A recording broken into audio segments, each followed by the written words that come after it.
बिस्मिल्लाहिर्रहमानिर्रहीम। दूसरों का भेद छुपाना कीमती है। एक बादशाह था, उसका वजीर बड़ा समझदार था। वजीर के जमाने में बादशाह की सल्तनत में बड़ी तरक्की हुई। एक दिन वजीर सख्त बीमार हो गया। बचने की उम्मीद न थी। आखिरी वक्त आया था, बादशाह फिक्रमंद हुआ कि ऐसा वजीर कहाँ मिलेगा। यह बात बादशाह ने वजीर से कही। वजीर ने बादशाह को 3 पुतले दिए। तीनों पुतले हर बात में यकसान थे। कद में बराबर थे, मोटाई में भी बराबर, रंग में भी यकसान थे। तीनों पुतलों के हाथों पैरों में भी कोई फर्क न था। आंख, कान, नाक और जिस्म के तमाम अज़ा भी सबके एक ही तरह के थे। बाल बराबर भी, कोई छोटा बड़ा न था। तौल में भी सब पुतले बराबर थे। वज़ीर ने बादशाह से कहा, ये तीनों पुतले हैं तो बिल्कुल यकसान, लेकिन तीनों में बड़ा फर्क है। जो आदमी इस फर्क को बता दे उसी को आप मेरे बाद वजीर बना देना। इसके बाद वजीर ने बादशाह के कान में बताया कि तीनों पुतलों में क्या फर्क है। वजीर के मानने के बाद बादशाह ने ऐलान कर दिया कि जो इन पुतलों में फर्क बताएगा उसको वजीर बनाया जाएगा। वजीर बनने के लालच में लोग दौड़ पड़े। लोग आते और बानों को देखते, पुतलों का नाप तोल करते, रंग और रूप जांचते, लेकिन फर्क ना पाते तो परेशान होकर वापस चले जाते। इस तरह बहुत दिन गुजर गए, कोई पुतलों को परख ना सका। आप देखिए अल्लाह की कुदरत, वो जिसे चाहता इज्जत देता है और जिसे चाहता है ज़लील करता है। अल्लाह ताला जिसका मर्तबा बढ़ाना चाहता है उसको समाज बोझ देता है। ऐसा आदमी बड़ी मुश्किल बात को भी आसानी से समझ लेता है। एक दिन ऐसा हुआ कि एक आदमी इधर आ निकला। बादशाह का ऐलान वो भी सुन चुका था। उसने पुतलों को तोला। तीनों पुतले बराबर निकले। अब उसने उन्हें नापा। हाथ, पैर, आंख, कान, नाक वगैरह सब कुछ एक एक करके नापता रहा। नाप में बराबर, रंग और रूप जांचा, इसमें भी कोई फर्क न था पाया। उसने तीनों पुतलों को तो रख दिया और सोचने के लगा कि जब ये पुतले हर बात में बराबर हैं तो फिर क्या फर्क हो सकता है। अचानक उसकी निगाह एक पुतले के कान पर पड़ी। पुतले के कान में एक सुराख था।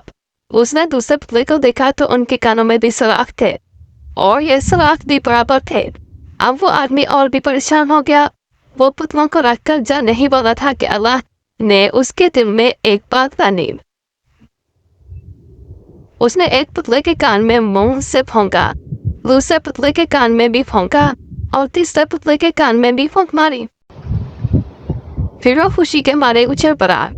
उसने पहरेदारों से कहा कि मैं समझ गया हूँ कि इन पुतलों में क्या फर्क है। पहरेदार दौड़ते हुए बादशाह के पास गए। बादशाह ने झट दरबार लगाने का हुक्म दिया और उस आदमी को बुलवाया। दूसरे लोगों को मालूम हुआ कि एक आदमी इन पुतलों का फर्क बताएगा तो बहुत लोग भी साथ चले गए। बादशाह का हुक्म पाकर उस आदमी ने एक पुतला उठाया, उसके कान में मुंह से फूंका और बताया, हजूर यह पुतला तीनों पुतलों में अव्वल नंबर का है, बड़ा ही कीमती है। अगर इसे हीरों से तोला जाए तो भी इसकी कीमत कम है। में क्या फर्क, क्या अच्छाई है? उस आदमी ने जवाब दिया, देखिए हजूर, मैंने इस पुतले के कान में फूंका तो फूंक उसके पेट में चली गई। बादशाह ने फिर पूछा, तो भाई इसमें अच्छाई क्या बात है? इस आदमी ने कहा, हजूर यही तो कीमती है। ये पुतला इस आदमी की तरह है जिससे कोई भेद की बात की जाए तो उसे पेट में रख लेता है और किसी से नहीं कहता। हजूर जो आदमी दूसरे का राज किसी से नहीं कहता वही तो सबसे अव्वल नंबर का आदमी है। ऐसे आदमी की सब इज्जत करते हैं।